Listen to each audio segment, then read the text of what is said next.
I was wedged into the back row of Senate Hearing Room 406, notebook on my knee, recorder hot. The air tasted of brass polish and old grudges, sharp, metallic, like a round chambered, but not yet fired. Senator John Kennedy had warned the press pool he'd be just a country lawyer today.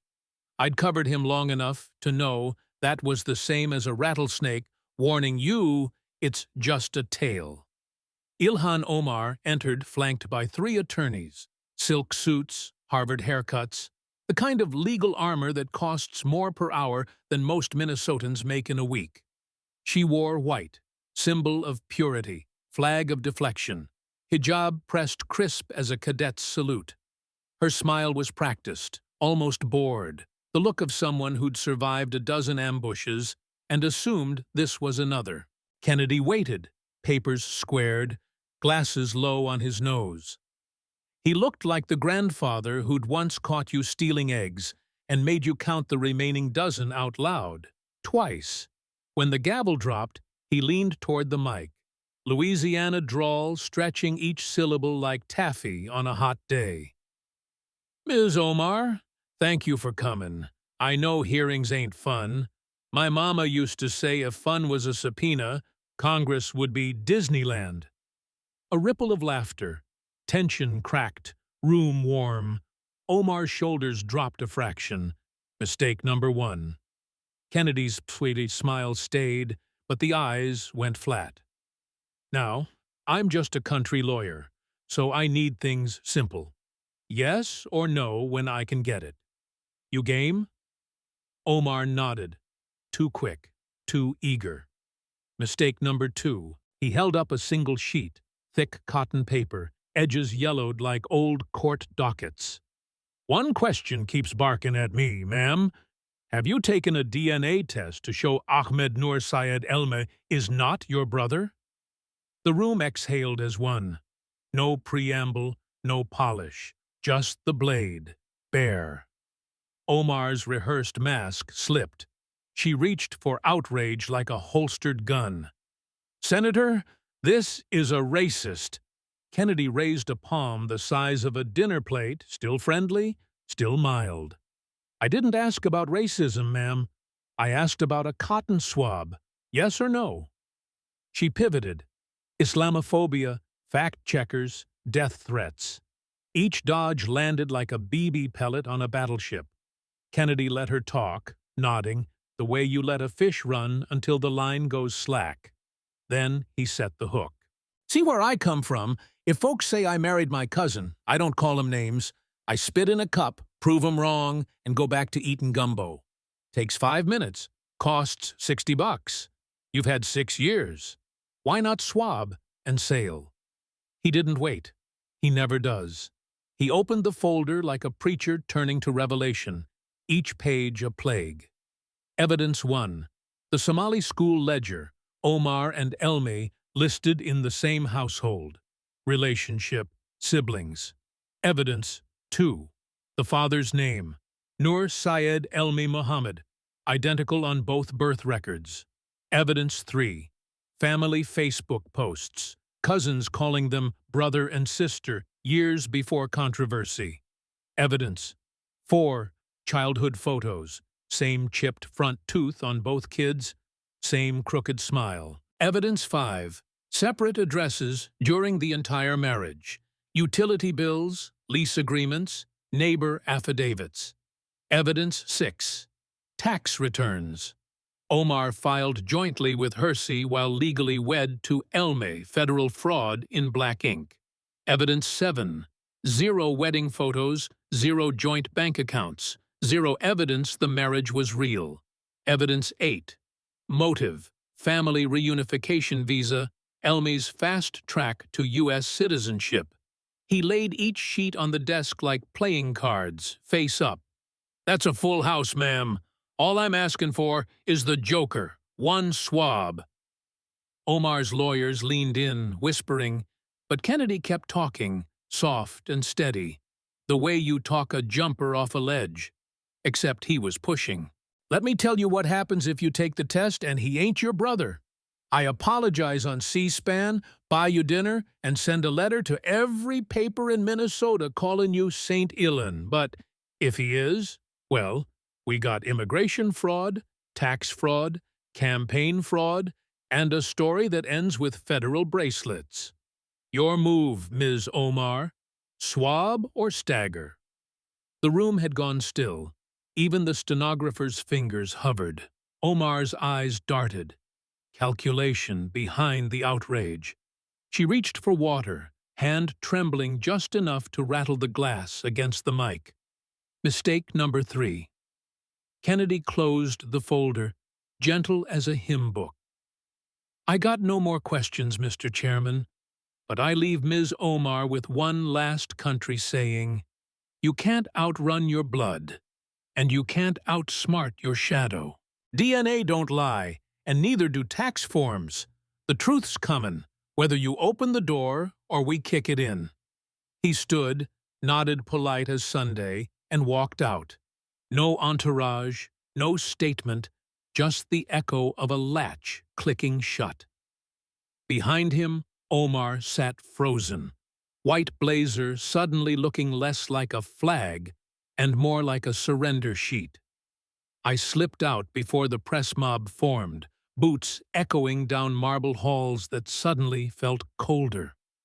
Outside, the Capitol dome gleamed against a January sky, the color of dull steel. My recorder still blinked red. 37 minutes, every syllable captured. I thought about the country lawyer who'd just asked the simplest question in the world. One that couldn't be filibustered, couldn't be race-baited, couldn't be outrun.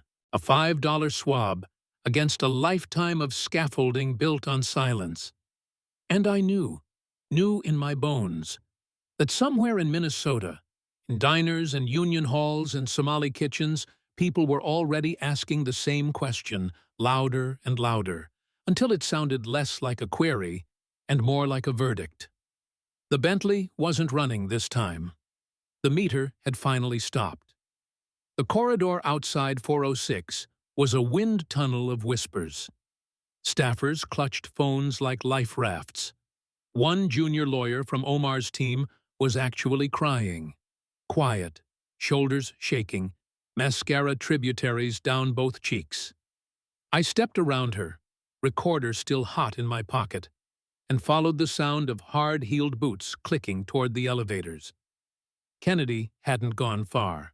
He stood by a marble drinking fountain that hadn't worked since 1997, flipping through the same manila folder, tongue pressed to his cheek like he was checking a math problem he already knew the answer to. He sensed me before I cleared my throat. Country instinct, maybe, and snapped the folder shut. Son, you look like a man who just watched a building implode and realized he left his notebook inside. I asked the only question left. What happens now? He lifted the folder. Now this goes to 3 places: Homeland Security Fraud Unit, IRS Criminal Division, and the Minnesota Campaign Board. Same evidence, same questions. Swab or subpoena. Her choice. Then he did something I'll remember till I die. He handed me the original DNA request form. 1 page, blue ink, date stamped today. Take that to a notary, make 10 copies, and mail 1 to every newspaper between here and Minneapolis. Sunshine's the best disinfectant, and I just broke the bottle over her head.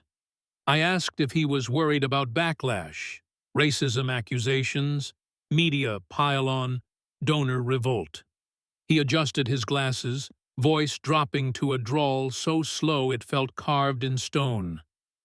I've been called everything but a child of God by people prettier and richer than her. Names don't scare me. Fraud does.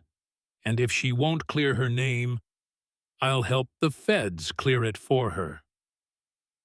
We rode the elevator down in silence, doors opening onto the Capitol subway.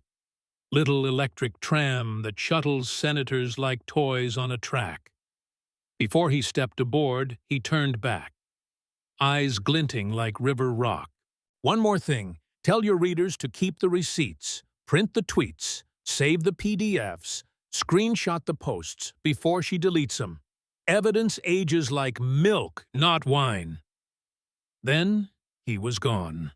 Gray suit, disappearing into a tunnel that smelled of ozone and old power. I did exactly what he said. By nightfall, the form was copied, notarized, and en route to newsrooms from Duluth to Des Moines. I dropped the last envelope in a blue box outside Union Station, watched it fall like a seed into dirt.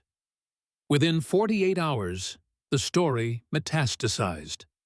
Local Minnesota stations led with it, anchors reading Kennedy's questions verbatim, Omar's non-answers playing on loop beside school record screenshots. Somali-American talk radio lit up, some callers furious at the disrespect, others quietly admitting they'd always wondered why the marriage looked like paper, not flesh.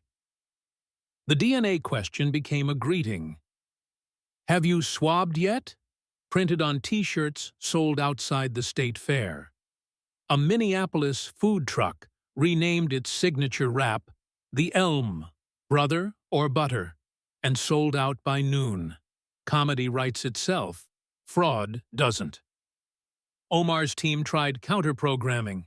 An Instagram live from her kitchen, kids in the background, Somali tea steaming. Comments flooded in real time. "Take the test, sis. Clear your name. We're getting clowned nationwide." She ended the stream early. Then came the leaks. A former campaign staffer, disgruntled, underpaid, and suddenly chatty, dropped a thumb drive to the Minneapolis Star-Tribune. Internal emails discussing marriage narrative consistency and DNA optics. One line, highlighted in yellow, read, "She cannot test. Probability of sibling match, 87%. The story hit Sunday front page like a sledgehammer. By Monday, the House Ethics Committee had quietly opened a preliminary inquiry. Tuesday, IRS Criminal Division requested all tax filings 2014 to 2019. Wednesday, Homeland Security's Fraud Unit subpoenaed immigration files. Thursday, Omar canceled public appearances citing security concerns.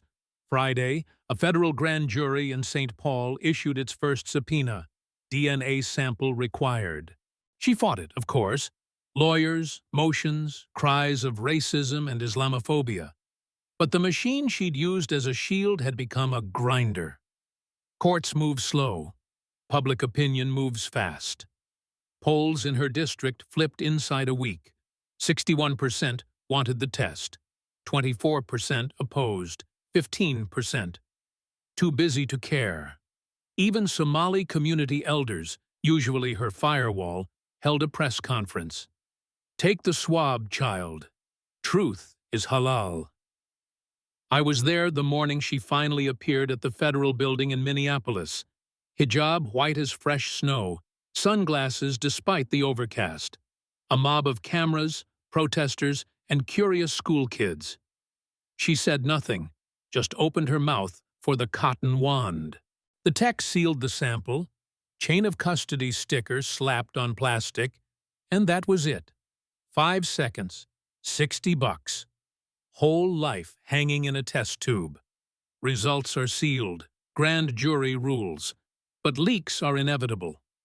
Odds are 87%, stays 87%, until a jury says otherwise. Either way, the country lawyer got what he wanted. The question answered by science, not spin. And me? I'm back on the road. Thumb out, recorder hot. Next story, brewing somewhere between a diner booth and a diesel stop. Because the Republic runs on questions simple enough for any country lawyer to ask, and honest enough for any citizen to demand answered. The Bentley's still running, meter ticking, but the passenger seat's empty now. Queen stepped out, crown askew, waiting for the lab to tell her if blood is thicker than ballots. And the answer, like the truth, is coming. Slow as Louisiana drawl and hard as federal time. The lab leaked on a Tuesday. Not the whole report, just the line that mattered. Slipped to a Minneapolis blogger who ran it like a breaking siren. Probability of full sibling relationship, 99.6%. By sunrise, the screenshot had circumnavigated the internet twice, docked in every group chat from Mogadishu to Mar-a-Lago. The DNA curve on the graph looked like a cathedral arch. Irrefutable, mathematical, final. I stood outside a truck stop in Hudson, Wisconsin, phone vibrating itself off the picnic table while truckers inside watched the clip again. Kennedy's soft "yes or no, ma'am," now looping with a bass-boosted beat underneath. Trap remix, 200K views, and climbing. Omar's team tried a sunrise counterpunch. A grainy video, eyes red, voice breaking. They stole my genetic material. This is biological colonialism. The internet laughed, hard. Memes bloomed like dandelions. Her face on a cotton swab, on a tube of toothpaste, on a sibling Valentine's card. Brother-husband trended worldwide. Even the Somali meme pages, usually her firewall, posted dancing GIFs with captions like, "When the DNA hits back." By noon, the House Democratic Caucus had gone radio silent. No statements, no defenses, not even a thoughts and prayers. Leadership sources told Politico they were assessing options, which is DC speak for digging a hole deep enough to bury the body. AOC tweeted once, something about right-wing blood sport, then deleted it when her own replies filled up with swab emojis. Kennedy, meanwhile, did nothing. No press release, no victory lap, no fundraising blast. He simply walked into the Senate chamber at 14:30, voted on a fisheries bill, and walked out. A reporter caught him by the elevator, asked for comment. He tilted his head, drawl thick as molasses. "DNA don't vote, ma'am, but it sure can unelect." The legal machinery cranked into motion by close of business. Federal grand jury in St. Paul returned a true bill indictment. 1-count immigration fraud, marriage to obtain benefits. 1-count tax fraud, joint filing while not legally married. 1-count campaign finance conversion, personal enrichment via consultant payments. Maximum exposure, 15 years, $750,000 in fines, possible denaturalization. The indictment read like a Kennedy cross-examination, each paragraph ending with a citation to the 8 pieces of paper he'd laid on that desk. Omar surrendered Friday morning. Perp walk in a navy pantsuit, hijab replaced by a COVID mask that couldn't hide the tremor in her jaw. Cameras caught her hands, no nail polish, no rings, just plastic cuffs glinting under fluorescent lights. The image hit the wires at 0937. By 0940, it was a mural on a shuttered liquor store in Minneapolis, spray-painted in crimson. DNA equals do not pass go. I stood in the crowd outside the courthouse, recorder held high, catching the soundtrack. Supporters chanting, "Free Ilhan," counter-protesters chanting, "Take the swab!" Both sides loud, both sides American.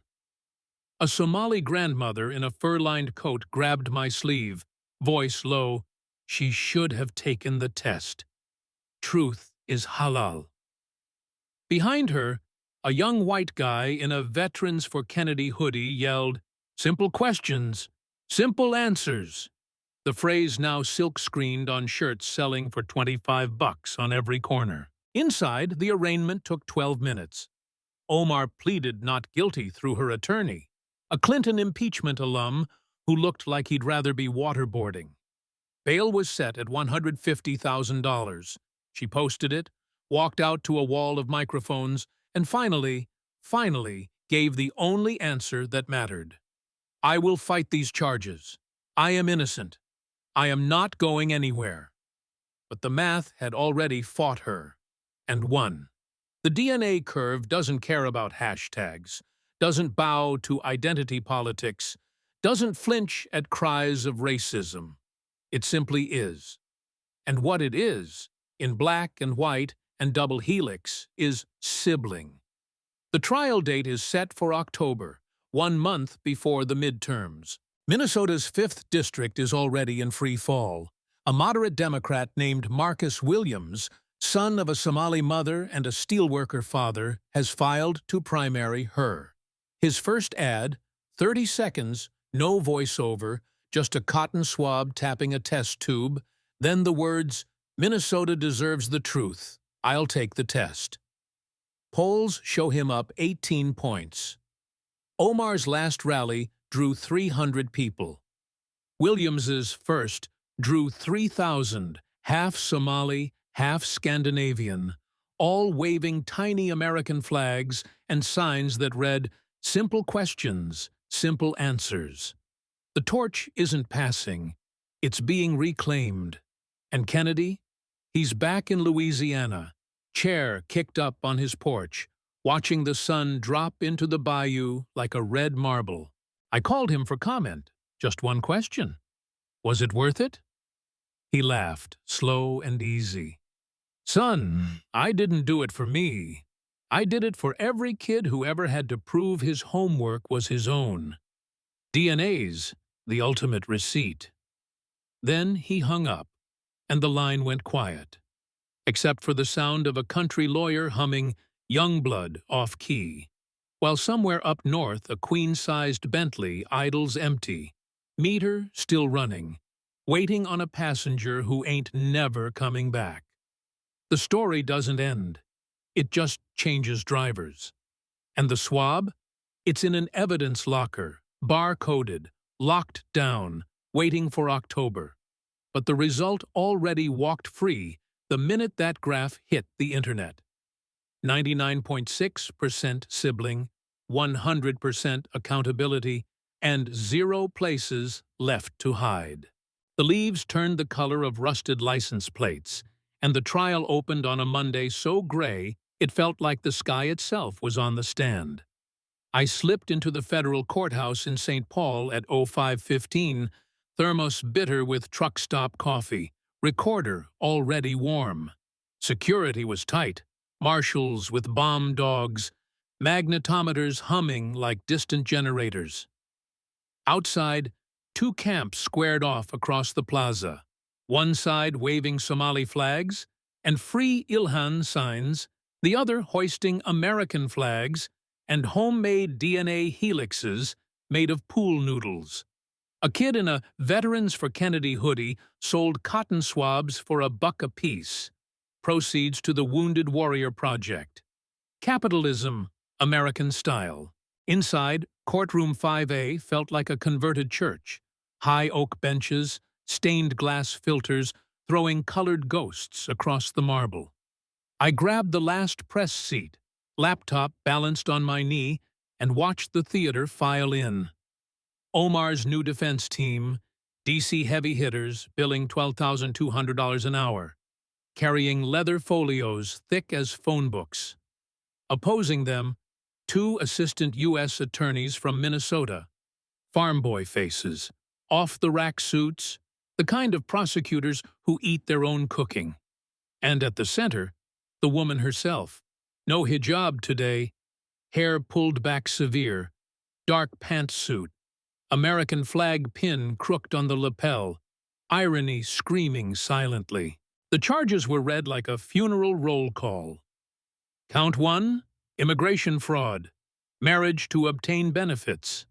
Count 2, tax fraud, joint filing while not legally married. Count 3, campaign finance conversion, personal enrichment via consultant payments.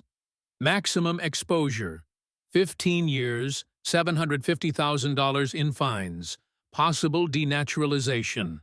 The DNA report, 99.6% sibling match, was entered as Government Exhibit 1, sealed in a plastic sleeve that caught the overhead light like a prism. Every time the prosecutor touched it, Omar's jaw tightened just enough to notice. Opening statements were short, sharp, surgical. The government, this case, is not about politics, race, or religion. It is about paperwork that lies, taxes that lie, and a marriage that never existed outside a file folder. Defense. This case is about a refugee who made it, and a system that can't forgive her for it. Then they sat, both sides knowing the jury. 7 Minnesotans, 5 immigrants or children of, would decide which story felt more American. Day 1. The DNA scientist took the stand, Ph.D. in molecular genetics, voice calm as a metronome. She explained alleles and loci the way you explain checking oil. Simple, necessary. Defense tried to muddy the chain of custody, suggested lab contamination, hinted at biological colonialism. The scientist didn't flinch. She just pointed at the curve on the graph. Probability of full sibling relationship, 99.6%. The math doesn't care about politics. Day 2. The Somali schoolteacher, elderly, glasses taped at the bridge, testified via video from Mogadishu. He identified the 1992 class roster, pointed at both names, said simply, "Brother and sister, same mother, same father. We sat them together so they would not fight." Defense accused him of being paid by opposition groups. He produced a pay stub from 1992, $25 a month, and asked if that sounded like bribe money. The jury laughed.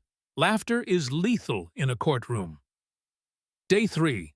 The tax auditor, Midwestern, clipped, the kind of voice that says oops when it finds a decimal out of place, walked the panel through joint returns, filing statuses, and the immutable rule, you file with your legal spouse.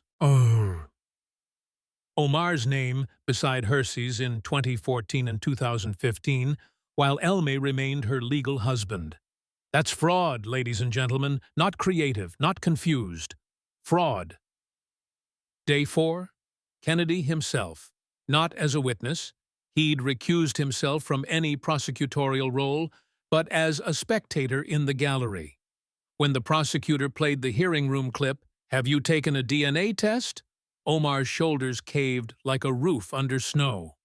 Kennedy didn't smile, didn't nod, just wrote something on a legal pad and walked out. Later, reporters asked what he'd written. He showed them. Simple questions, simple answers. The defense threw everything: character witnesses, civil rights scholars, a rabbi who testified about anti-Semitic tropes, to blunt the Benjamin's tweet. They even tried to subpoena Kennedy, hoping to make him the villain. Judge denied it, with a line that should be etched in marble. The witness stand is for facts, not folklore. Closing arguments came on a Friday so windy, the windows rattled like old bones. The prosecutor, voice steady, Minnesota nice wrapped around a steel core, ended with this. She sold her integrity for a green card, sold her taxes for convenience, sold her donors for romance. The only thing she hasn't sold is the truth, because you can't market what you refuse to own. Defense closed with identity: refugee, mother, trailblazer, target.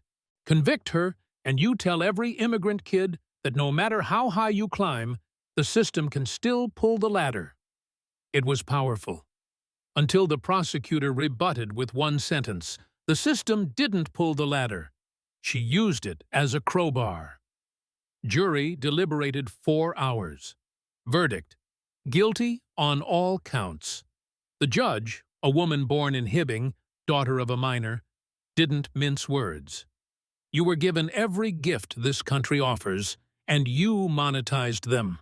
Sentence: 87 months federal prison, $750,000 restitution, surrender of naturalization, pending appeal. Gavel down, crack like a rifle. Omar stood, wrists offered for cuffs, head high but eyes hollow. As they led her out, a spectator, Somali grandmother in a fur-lined coat, called out in soft Somali, "Run the race with integrity, child." Omar didn't turn. Outside, the plaza was silent for a heartbeat. Then the flags started moving. The American side sang the national anthem, off-key but loud. The Somali side lowered their blue banner to half-staff. A kid in the middle, half Somali, half Minnesota, held up a sign, "We can be refugees and honest." Both sides cheered. I walked back to the river, recorder full, laptop battery dead. The Mississippi rolled past, brown and slow, carrying ice chunks like old indictments. I thought about the country lawyer who'd asked the simplest question in the world, and the woman who'd spent 6 years refusing to answer it. In the end, the swab wasn't about blood. It was about belonging. DNA doesn't grant citizenship, but it can revoke the illusion of it. And the Bentley? Still idling somewhere, meter frozen, driver gone. The keys are on a federal evidence shelf, tagged and bagged, waiting for the next owner who thinks paperwork is just paper, until the paper becomes prison walls. The story doesn't end. It just changes drivers. And the question, "Have you taken a DNA test?" keeps rolling, like the river, like the truth, like every simple question that waits patiently for the day it's finally answered.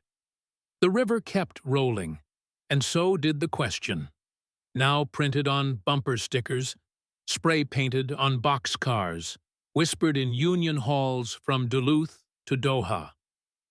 Have you taken a DNA test? 6 words, 60 cents a sticker. Profit margin donated to Veterans for Truth. Another little nonprofit that sprouted the day the verdict dropped. I mailed my last stack of flyers in St. Cloud, watched them disappear into the post office bin like letters to Santa, then pointed my thumb north again. Winter was coming early, the sky the color of a nickel-plated .45, and I wanted to be in the 5th District, when the ground froze solid enough to hold a grave. Omar appealed. Of course she did. Housed now in the federal facility in Waukesha, Minnesota. Cornfields on 3 sides, guard towers on the 4th. Her commissary photo leaked within a week. Navy scrubs, hair braided tight, eyes looking past the lens like she's still searching for the exit that doesn't exist. The Somali grandmothers who once marched for her sent care packages anyway. Dates, Kleenex, a single piece of cot tucked inside a Quran verse, because mercy is habit, even when justice is final. On the outside, the district realigned like bones after a break. Marcus Williams, son of a Somali cashier and a white pipefitter, won the special election with 71% of the vote. His victory speech was short. "I took the test. I'm Minnesotan. Let's get to work." He swore in on a copy of the Constitution and a Quran his mother bought at a St. Paul thrift store. First bill he filed. The DNA Transparency Act requires any federal candidate to release genetic kinship data within 30 days of qualifying. Republicans co-sponsored it immediately. Democrats called it performative, but dared not vote no. It passed 412-3. Omar's name wasn't spoken once during the roll call. Back in the prison visiting room, I asked her the question one last time, through plexiglass, phone receiver smelling of bleach and despair. "Have you taken a DNA test?" She looked at me, really looked, and for the first time in 6 years the mask slipped clean off. What would it change? "Everything," I said. Or nothing, but at least the story would end with the truth, not a question. She hung up without answering. Outside, the cornfields had been harvested to stubble. The earth looked shaved, exposed. I walked the perimeter fence until the guards told me to move along, then kept walking. North, always north, Because the Republic is held together by people willing to walk toward the next simple question and refuse to be lied to. And the Bentley? It's in a federal impound lot in Baton Rouge, wheels flat, birds nesting in the grill. The meters finally stopped, frozen at the exact dollar amount of restitution she still owes. Every now and then, a guard starts the engine just to keep the battery alive, the exhaust coughing like a last confession that never quite arrives.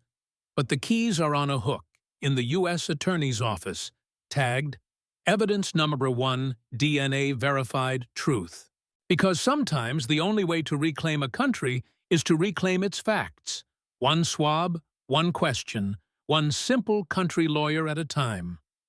The story doesn't end. It just changes drivers.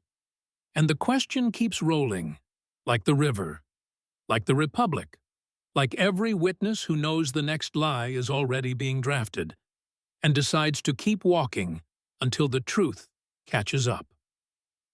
The snow finally stopped falling somewhere west of Fergus Falls, and I stopped walking. Not because I was tired, bones can always take another mile, but because the road ended at a fence that didn't need words. Barbed wire, federal seal, a sign that read U.S. Penitentiary, Waseca. Beyond it, the corn stubble poked through white like broken promises, and beyond that, a single guard tower watching nothing and everything. I pulled the last thumb drive from my pocket, the one labeled Omar, Final, in Sharpie that had faded to gray. 31 pages, 27 states, 100,000 copies, and one DNA curve that never lies. I held it over the fence, let it hang in the air a second, then let go. It hit the snow with a soft thud, already freezing in place. Evidence doesn't die, it just waits for spring. Behind me, the highway hissed with semis hauling Christmas trees and crude oil. America moving on, because America always does. I stuck out my thumb, caught a ride with a trucker whose cab smelled of coffee and pine needles. He asked what I'd been doing. I told him I'd been walking until the questions ran out. He nodded, popped in a CD, Springsteen, Nebraska, and we rolled east in silence, the white line swallowing itself under the duels. Somewhere back there, a prison gate clanged shut on a sentence that will stretch past 2 presidential cycles. Somewhere ahead, a new congresswoman, DNA tested, oath sworn, will vote on energy subsidies and veterans' benefits, and maybe, just maybe, on requiring every candidate to swab before they file. The bill will be short, simple, Southern polite. Have you taken the DNA test? Yes or no? Check the box. And the Bentley? It's still rusting in that Baton Rouge lot, tires flat, hood open like a mouth that never got the last word. Birds nest in the upholstery. Rain pools on the leather where pearls once rested. The meter is cracked, frozen at a number that no longer matters. Because the debt is paid. 31 months, $750,000, and one irrefutable double helix. I closed my eyes as the truck crested the Mississippi, bridge steel thrumming under us like a bass drum at taps. The river kept rolling, brown and cold, carrying ice chunks and old indictments toward the Gulf, where everything finally disappears. But the question, have you taken the DNA test, keeps rolling too, over cornfields and city blocks, through union halls and Somali kitchens, until it lands in every heart that knows a country can't survive on paperwork alone. The trucker dropped me at the next exit. I walked the last mile to a diner that still refills coffee for $1.50, slid into a booth, and started typing. Page 32. 33. Because the story doesn't end, it just changes drivers. And the next one who tries to fake a marriage, fake a tax return, fake a loyalty oath, will hear that same simple drawl asking the same simple question, until the only answer left is the truth. So I keep walking, keep writing, keep printing. Because evidence doesn't die, and neither does a republic that finally learned to ask, "Have you taken the DNA test? Check yes or no." The box is waiting.